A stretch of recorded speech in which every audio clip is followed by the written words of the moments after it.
I think we're all back. All right. So, who wants to share what was discussed in your breakout rooms? You had 3 points of inquiry on the table. What is the cultural bomb? How does the cultural bomb relate to code switching? And how was your experience with the code switching homework assignment over the week? I could go. Okay. Thank you, Emily. Um, I group talked about that, like the cultural bomb.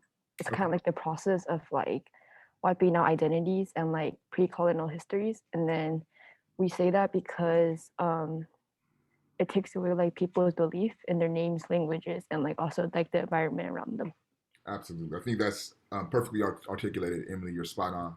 Thank you for that. So, who wants to share how the cultural bomb relates to code switching?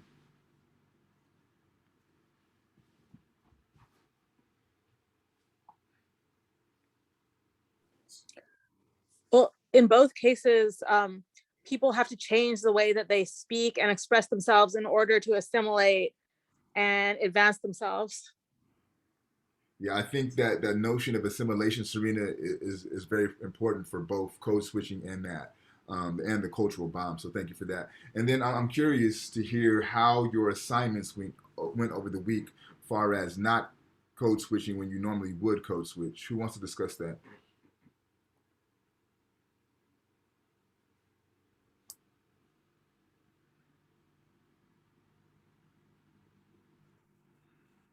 Well, obviously, in a professional setting, even an educational setting, in certain classes, obviously, a class is much different, like this one, you can get away without code switching the other way. But in terms of, I know people fall into that trap of always trying to, speak, proper or whatever, or just, as proper, whatever their idea of being speaking proper is, they stick to that, and sometimes it backfires in other cultural areas.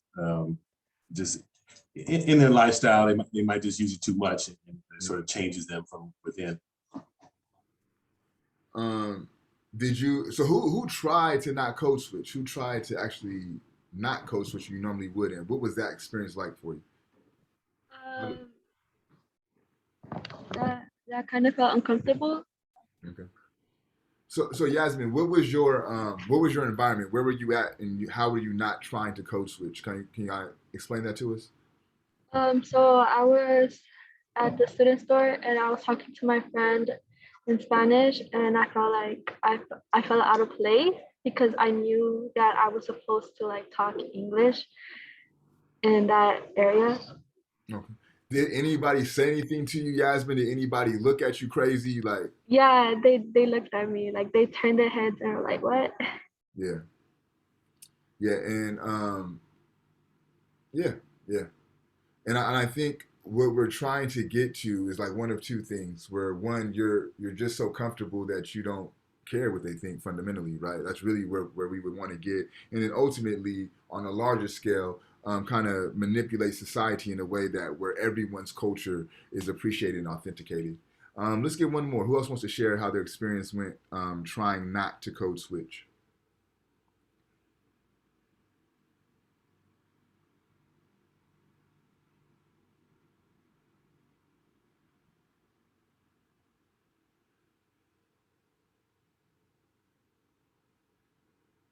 Remy, were you able to do the assignment, the code switching assignment? I kind of did. I did it at the gym actually. Okay, how'd that go? Well, my friend and me are both Punjabi, and like there's actually a lot of people that are Punjabi there, so like I don't look Punjabi that much. So when I did, I like people did notice and they thought it was weird. Like I could tell people were looking. So was it a language thing? Like, how did you? Yeah, my language. I was Okay, speaking in my language. okay, bet. And you said kind of Yeah. people were looking at you weird or what?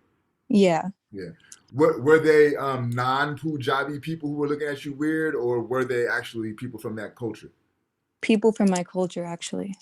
Yeah, that and to me that's a great example of the cultural bomb, right? Because the cultural bomb, yes, it's how others view you. That's a part of it, right?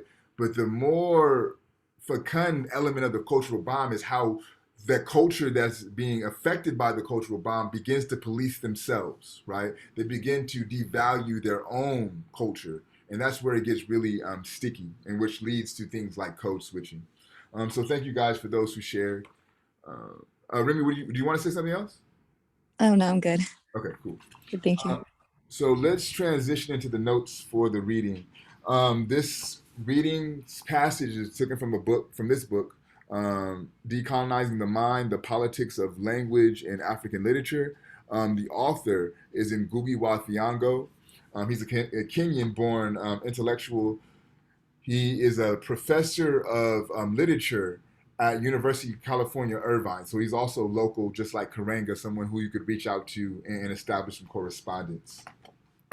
So what automatically leaped out to me when engaging the text was the statement that he provides. So before the introduction, before the opening chapter, he gives us a statement.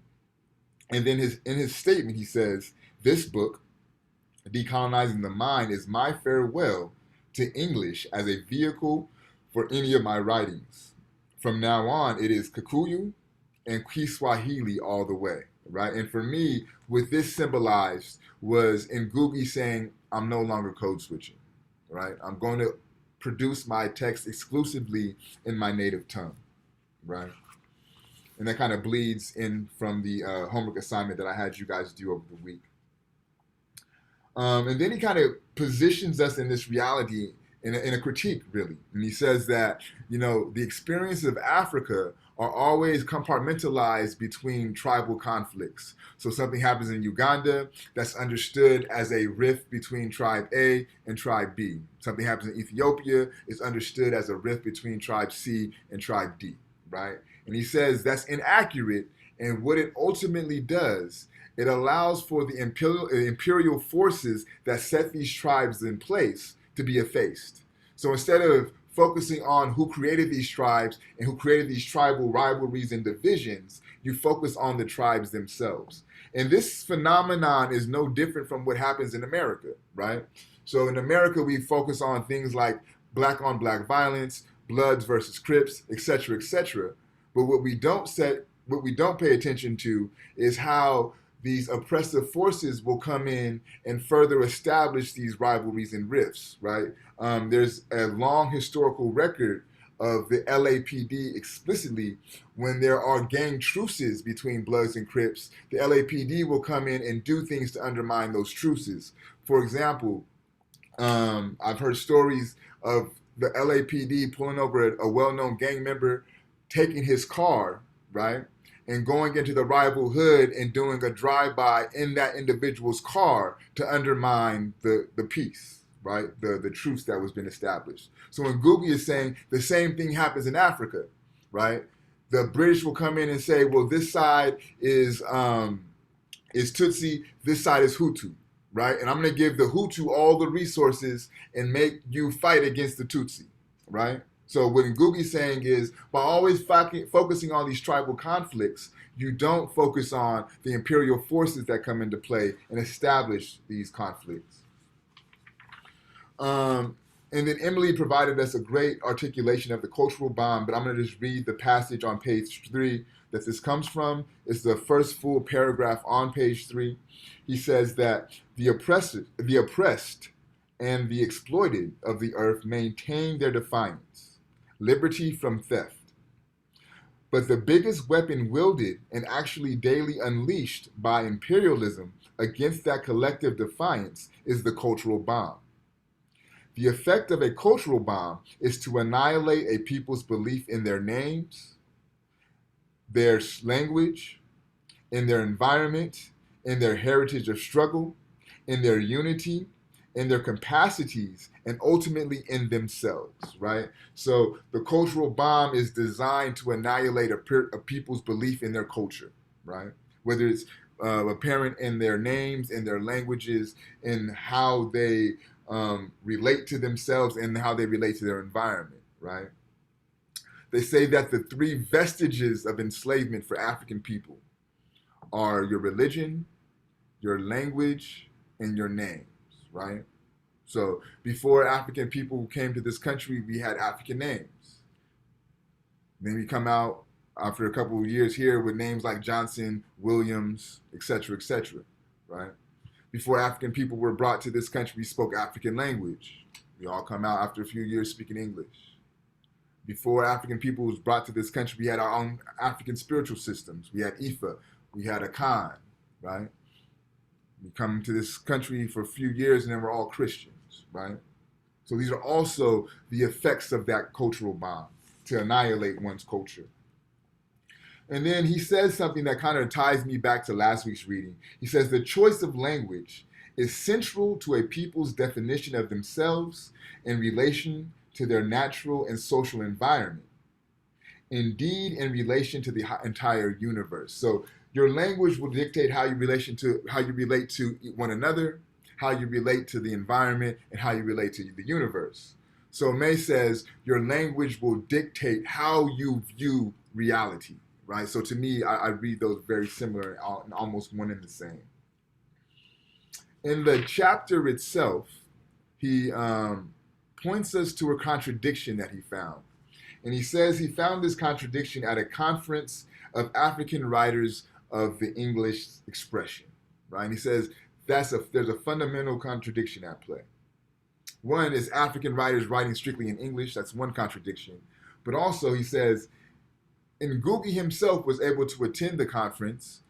He has very minimal publications, right? 2 short stories and 2 small publications, where his mentor and his professor, who is the widely recognized poet in Africa, is not able to attend the conference because he does not produce his poems in English, right? So that's the equivalent of Remy being able to attend the conference because she does her essays in English, but I can't attend the conference because I produce my text in Tadenya, right? There's a contradiction at play that Ngūgī is pointing us to. Go ahead, John. I think he mentioned Chinua Achebe wouldn't be eligible either because he didn't write in English. Like, he didn't write in English. And at the time, right, he's the most famous African writer there is, right?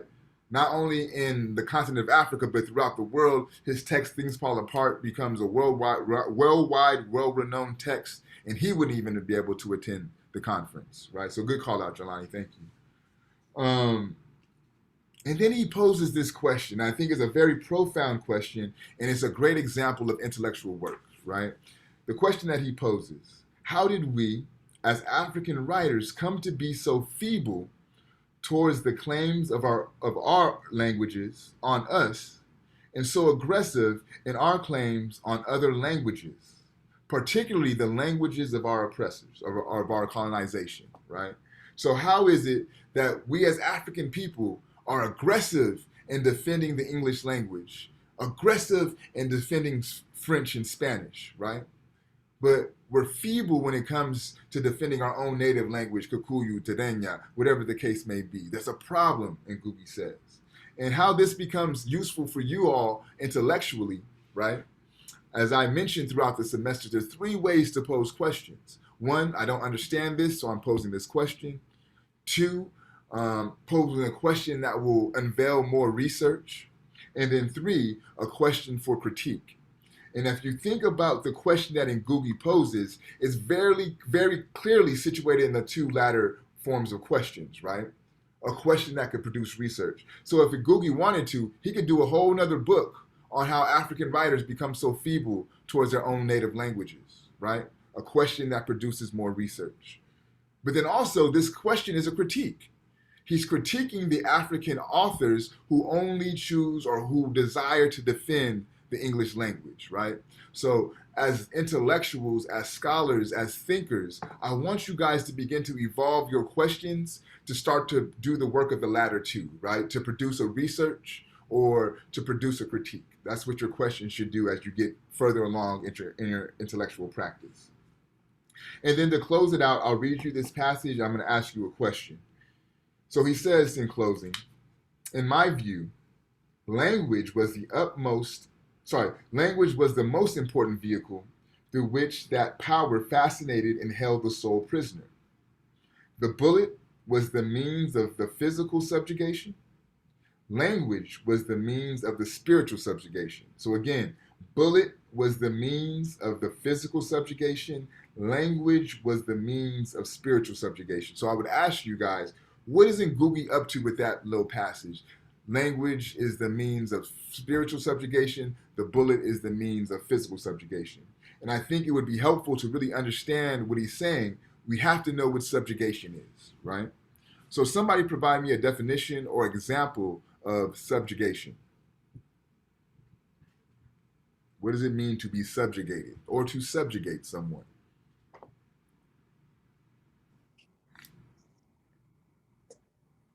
To make someone your subject and like oppress them and place them beneath you. Yep. To dominate them, right? To oppress them, exactly. So if we know that subjugate means to oppress, to dominate, to rule over, right? What is he saying by saying that the bullet is the means of physical subjugation and language is the means of spiritual subjugation?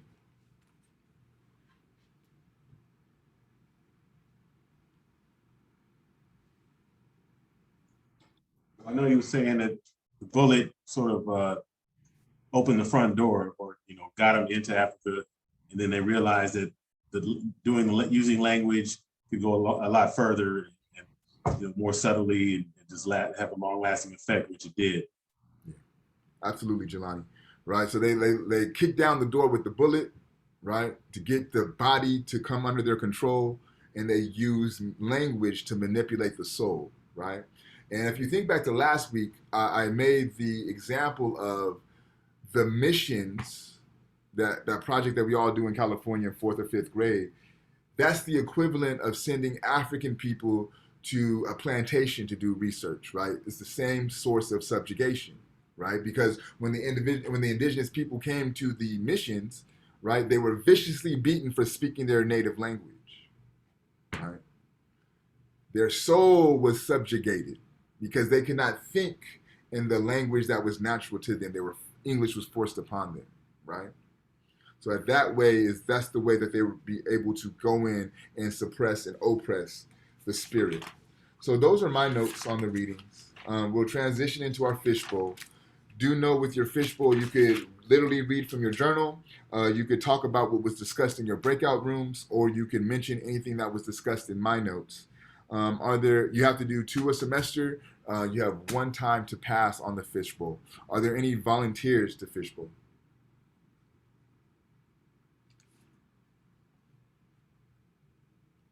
Christian? Okay, got you. Thank you, Christian. Any other volunteers? All right, so I'll just call that random then. Alejandro, are you prepared to fishbowl today?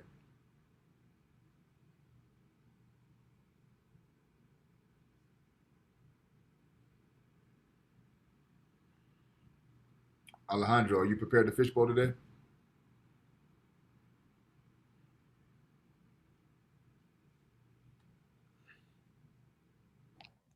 I could fishbowl, but I went twice already. If you went twice already, Emily, you're good unless you want to. Okay. Well, I could still participate if didn't. Okay, we'll see how everyone else goes. Alejandro, I'm gonna put you down as a pass. So this is your 1 pass for the semester.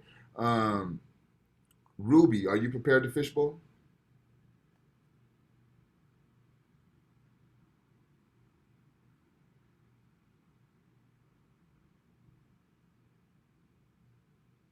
Ruby, are you prepared to fishbowl? All right, so I'll put you down as a pass. Also, this is your 1 pass for the semester. Leonardo, I'll put you down. And we'll get 1 more. Heidi, are you prepared to fishbowl?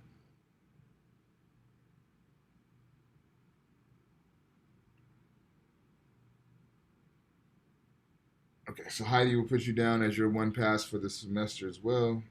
Monica, are you prepared to fishbowl?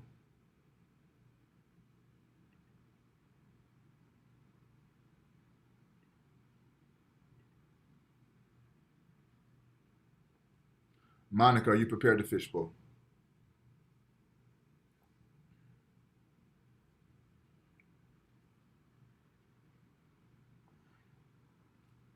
Okay, so I'll put that down as your pass as well. Stephanie, are you prepared to fishbowl? No, not this time. All right.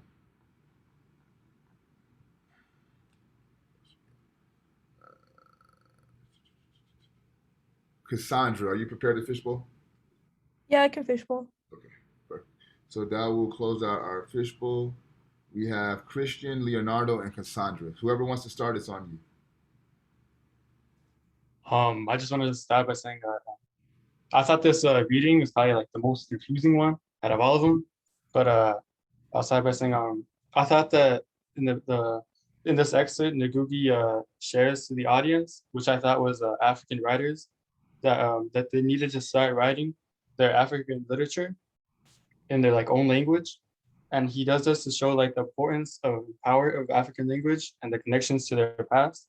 And he gives like examples of like imperialism and like colonization and how it affected his African culture. Like he was enforced into English through his childhood as a like undervalued his culture for theirs. And his main point is like to keep African culture alive through language, and he can do that through writing in his own language, as he stated like in the beginning. I think this was like his last time writing in English. He was gonna start writing on Gikuyu and Kiswahili. I don't know how to say that, but Yeah. he understood the importance of English language and how powerful it was. But he think in order to carry the weight of African experience and like what they went through, it should be through like a new English, like an African English. And that I thought that it related today really well because language is still one of the most like powerful tools in our human race, and it should be protected and like kept alive.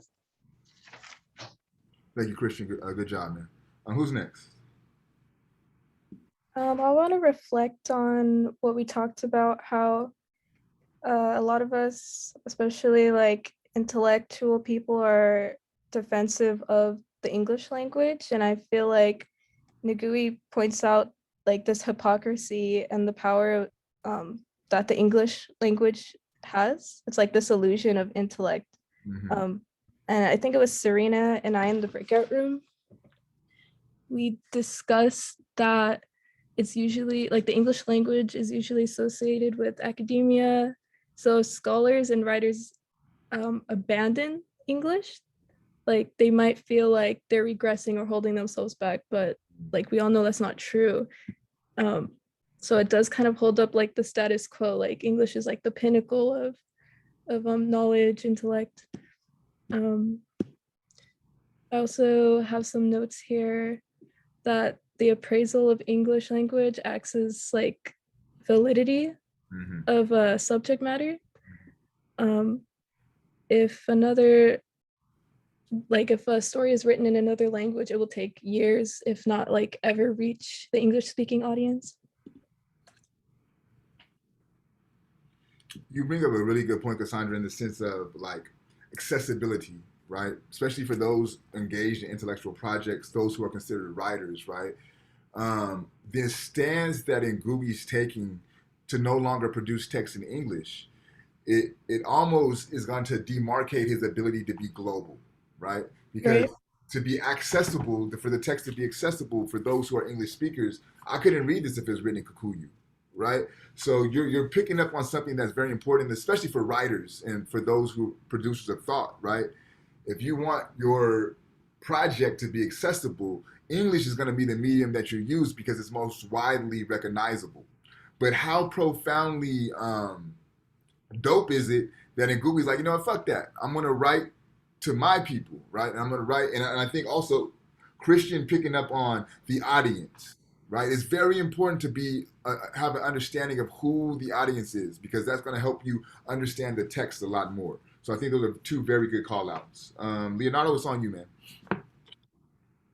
Well, Ngūgī's reading, I wanted to connect it on how like there's like still oppression, not just in language and writing, but also like on like standards of today's society, like how there's oppression in like social media of like what's like the top standard of how to be or how to act, or it just devalues people's own cultural values, and it places like a status which is like, you know, it's a little more further than what he talks about his language and the writing. But I feel like it's like a similar connection of a cultural bomb. Yeah. Yeah. Yeah, I think it's exactly what the cultural bomb does, right, Leonardo? It just makes you devalue what's yours. So thank you guys for the fishbowl. I think you guys all brought up some very good points. And I could tell the way that you engaged the reading by your responses. You had a very high level of engagement. So, this idea and this notion of code switching has been very prevalent for the past 2 weeks. We've approached an assignment about non-code switching, and we talked about how code switching devalues your native culture and how code switching is a byproduct of your native culture being devalued. But let's think about this from the other way, right? What happens when your native culture is valued? What does that produce, right? How do you relate to code switching when your native culture is authenticated? And I think the Bay Area is an interesting site of investigation for this. Is anybody from the Bay? Anybody have relatives from the Bay or just familiar with the Bay Area? Yeah. Okay, Jelani and Serena. So, I don't know if y'all pick up, to me, there's a Bay Area accent. I could be in a room with 50 black folks, right? And as soon as somebody from the Bay starts talking, I already know, yo, you from the Bay, right? It's just something very distinctive about the way that they articulate and express themselves. That has an historical context to it, right? So I'm 37, grew up in the 90s, and in the mid 90s, there was a very large conversation around Ebonics. And should Ebonics be recognized as a secondary language, right? And should those who speak Ebonics be considered bilingual? In the Bay Area, they took up this question and they put some work behind it, right? And there's an intellectual by the name of John Agbu who is Nigerian, but he grew up in the States. And what he did was he studied an elementary school, a junior high school, and a high school in the Bay Area in the mid 90s that would authenticate Ebonics. And he produces these series of reports. And I find it interesting that people from the Bay Area who are around my age don't tend to code switch, no matter what platform that they're on. If we're thinking about sports, I would mention Marshawn Lynch. If you ever seen him in an interview, you know there's no code switching there, right? If I'm thinking about the realm of entertainment, I think about Ryan Coogler, who produces the Black Panther film and the Creed films as well, right? If you hear him on an interview, there's no code switching. And I liken that to the fact that their native dialect was authenticated through their educational experience. So what I want to do for 5 minutes, I'm going to show you guys a really brief interview with Ryan Coogler. One, listen to how he expresses himself. Listen to that Oakland accent, as I call it. But also the commentary, the content of their discussion is very fecund as well. Can you all see this? Yes. Yeah, okay. Bet. And this relationship between African Americans and Africans on the continent. Can you talk about what your relationship with the continent has been and, what you see as the reconciliation between Africans and African Americans?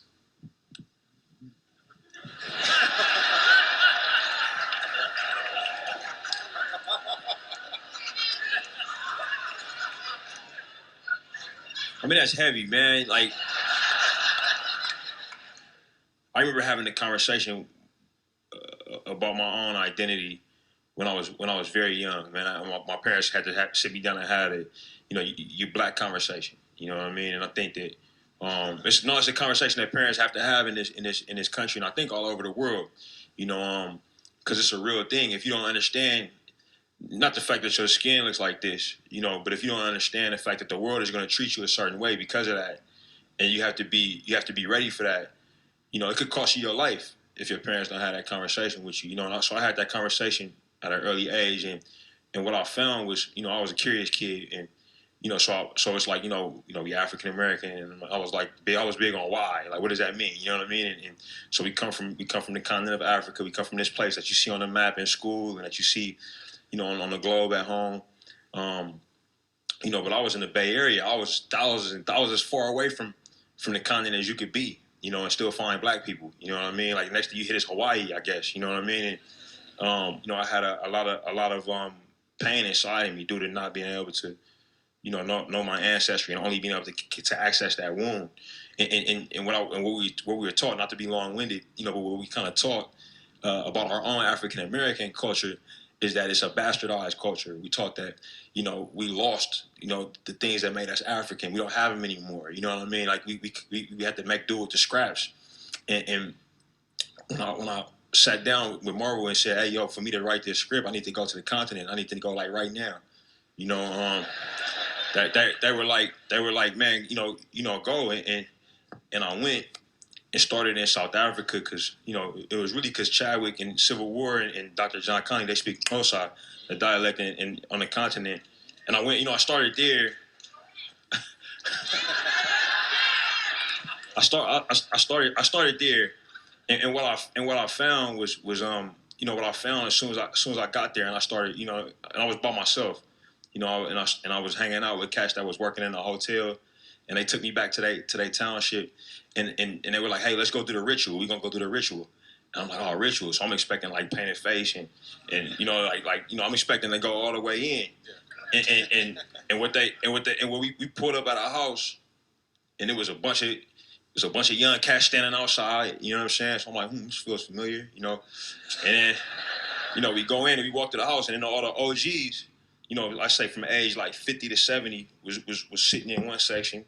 I'm like, that's what happens at my house on the weekends. So we keep going, and we go into the kitchen, and the women are in there cooking, and they talking, and they cooking all this food. And then you go out into the backyard, and there's some more young cats, you know what I'm saying, like my age, and they had just slaughtered a cow and a goat. And they were, you know, cooking the food, and they were passing around this real cool African beer, you know, and everybody was drinking from the same. It was like a exactly calabash. Everybody was drinking from that. They passing it back and forth, and I'm like, man, what ritual is this? And they was like, oh yeah, this you know, I can't remember the name. We've been doing this for thousands of years. And I was like, well, we do this same ritual back at home, and then for them it was a no-brainer. They were like, yeah, of course you do, because y'all African, you know. And I realized then, I was like, oh wow, yeah, right, because, you know, whatever this evil thing that happened to us, you know what I'm saying? Unfortunately, they don't teach us anything beyond that, you know. But what they did to us, there was no way they could wipe out what we were for thousands of years. You know what I'm saying? And it was right. Something right there just made me completely whole. Like I was like, oh man, we've been African this whole time. When I stand outside, like when I hang with my family on the block in Oakland or Richmond, and all the youngsters stand outside, and my grandma's inside cooking. You know what I'm saying? And we being Africans, you know, and even though we were told it was being hood, or it was being something else, we was being true to what we've been for thousands and thousands of years. So I felt connected, you know, in a way that was very profound. Give him a round of applause, please.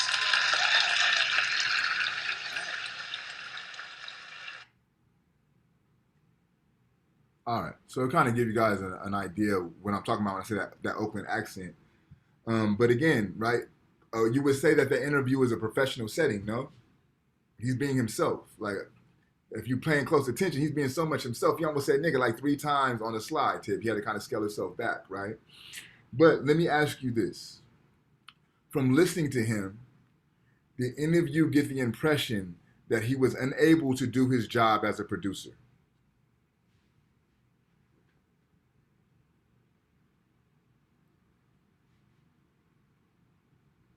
Not a rhetorical question, real question. Did anybody feel that he could not be an accurate or a successful producer by the way that he presented himself? So everybody's saying no in the chat, right? Of course not. Yeah, right? So let's take a step further. We've been in class for almost 6 weeks now, right? You guys got a pretty good sense of me that I don't code switch. Has my inability or my refusal to code switch negatively impacted my ability to disseminate information to y'all? Again, not a rhetorical question, real question. No. I'm sorry, what did you say, Jinlin? feel like if anything, it makes us more comfortable as well. Yeah, I agree. And I bring this up strictly for the fact to say that this notion or this idea that we placed upon ourselves due to the cultural bomb that we can't be ourselves and be successful and be professional is not always the case, right? Now, again, there's exceptions to every rule, but by and large, what I've found, I've been doing this for a very long time, people tend to just find themselves more comfortable around someone who's comfortable being themselves, right? And if your work can speak for itself, it's not going to be a problem. Now, if I'm fucking up as a professor and I'm not being professional, that may cause some issues, but I would argue that's due to my inability to do my job effectively, not how I present my information, right? So again, just to kind of challenge, push back, and be critical of these notions that we take on as truth without really thinking about why we take these things on as truth is what I'm really trying to get us to think about. But let's open this up to a broader classroom conversation. I'm curious to know your guys' thoughts about the reading, about your homework assignment, about anything that was discussed throughout the course today.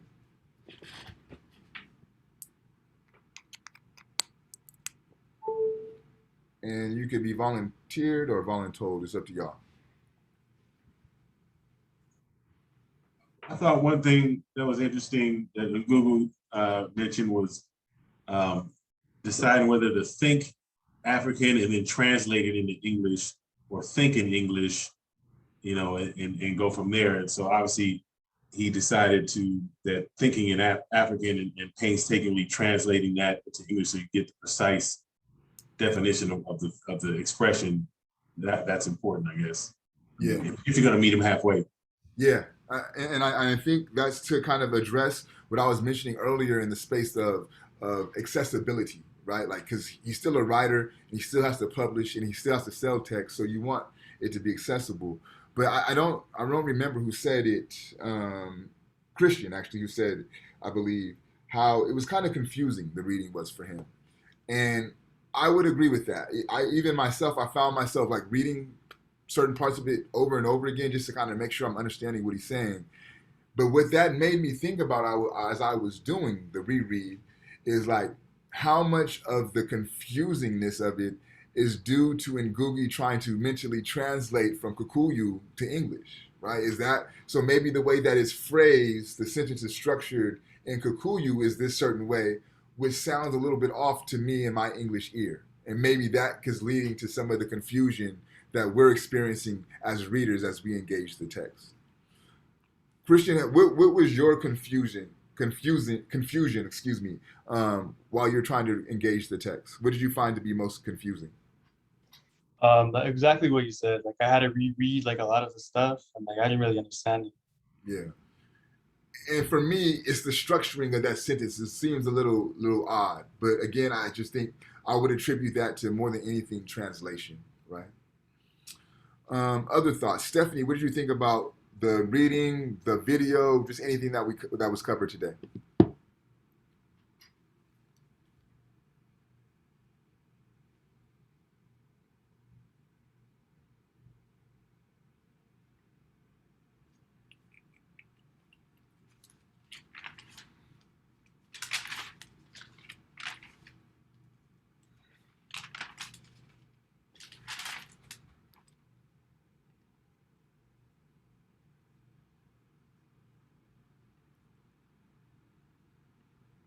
I got you.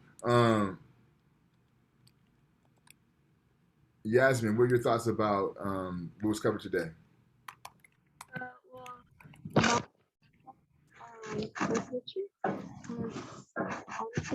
Honestly, like I didn't know like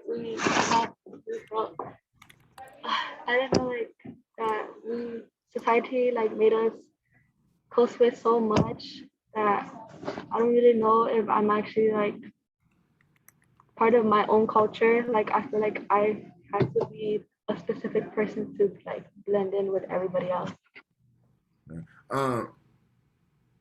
Let me correct me if I'm poorly paraphrasing, but what I'm hearing is that you the code switching becomes so pervasive, you don't even know whether you're code switching from your national culture or if that's just how you are. Is that kind of what you're saying? Yeah, like I was born here and I don't know if that's who I'm supposed to be or yeah. Yeah, I mean that is very profound. Yeah, that's and I think right that's the effect of the cultural bomb is to get you to think that this Americanized, this Europeanized person that you've concocted is who you really are, right? And again, to devalue your native self, the self that was came out the womb as perfect, right? And to me, this is why I seek to have these conversations with you guys, is because it really gets to the ontological question of who are you, right? Who do you desire to be? Who do you see yourself as? What do you value? So thank you for that that vulnerability, because that's really profound. Felipe, what are your thoughts on course conversation today?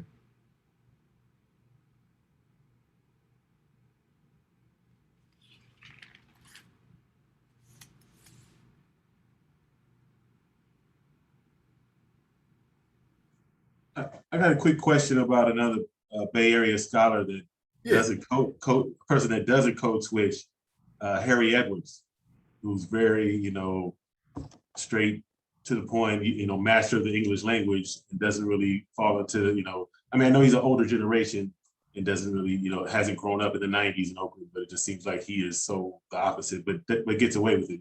He's well respected.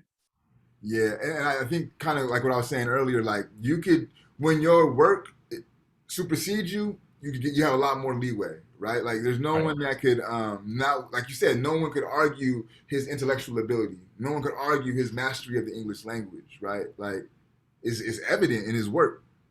So so I think you spot on with that, Jelani. Like there's a way that you could do both. Just looking at the chat. Which affects how well we are able to express ourselves and communicate. Yeah, absolutely.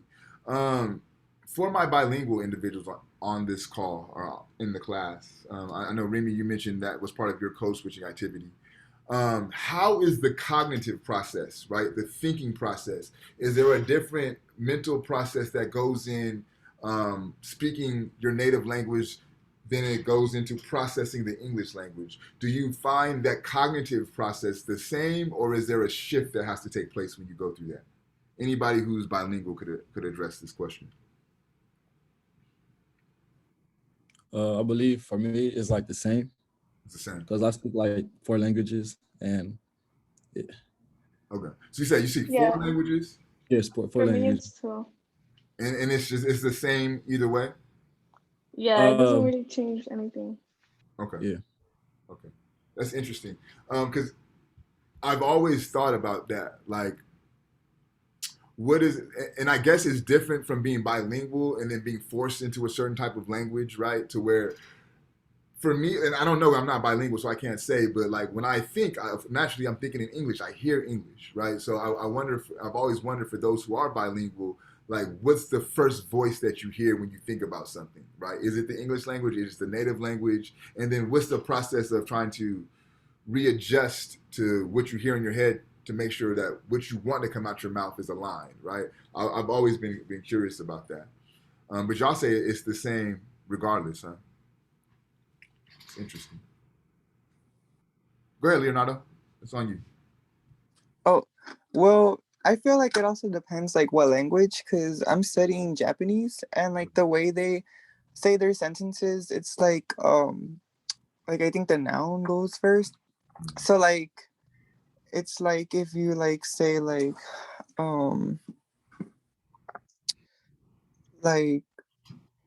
it goes like topic first. So like instead of like, oh, like is she like a teacher, it would be like you say teacher first in Japanese, and then it's like a whole different process. So I feel like it also depends like what language you speak that makes you like process how you say it differently, because I feel like it's way different in Japanese. But yeah, it just depends on like the person too. So yeah. Yeah, that's a very good point, Leonardo. Thank you for that.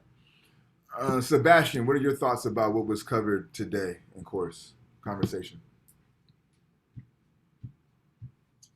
I was thinking about the cultural bomb mainly because I was thinking I used to have like a thought of like because my tradition is like Cambodian.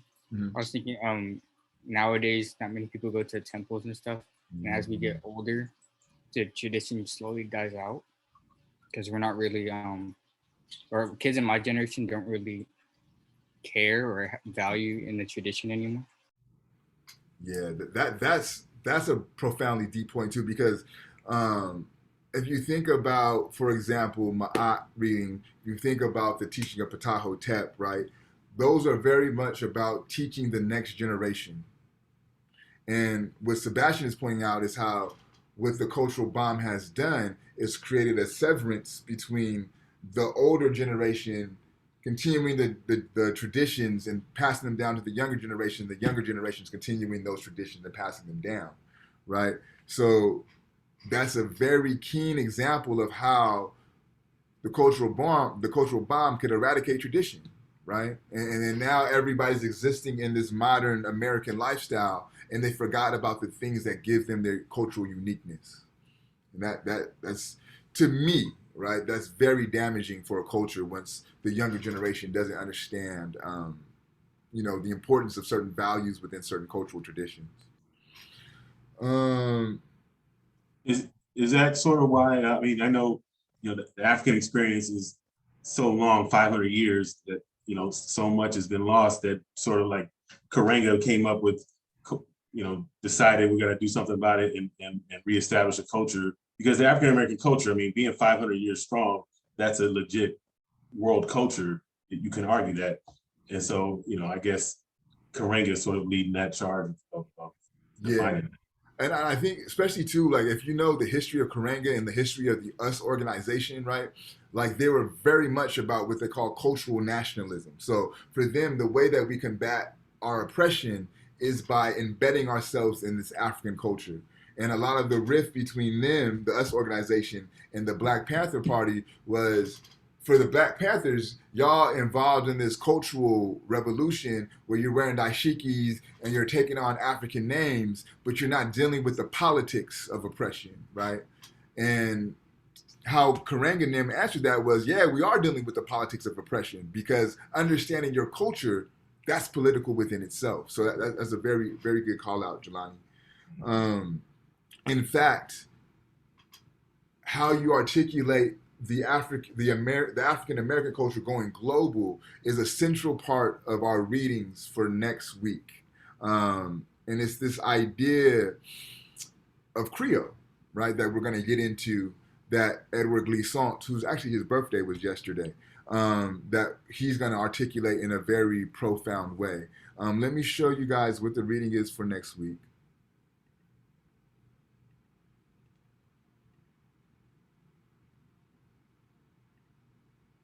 So we're closing out weeks 4 through 7. This will be our last reading that deals with this notion of relations explicitly.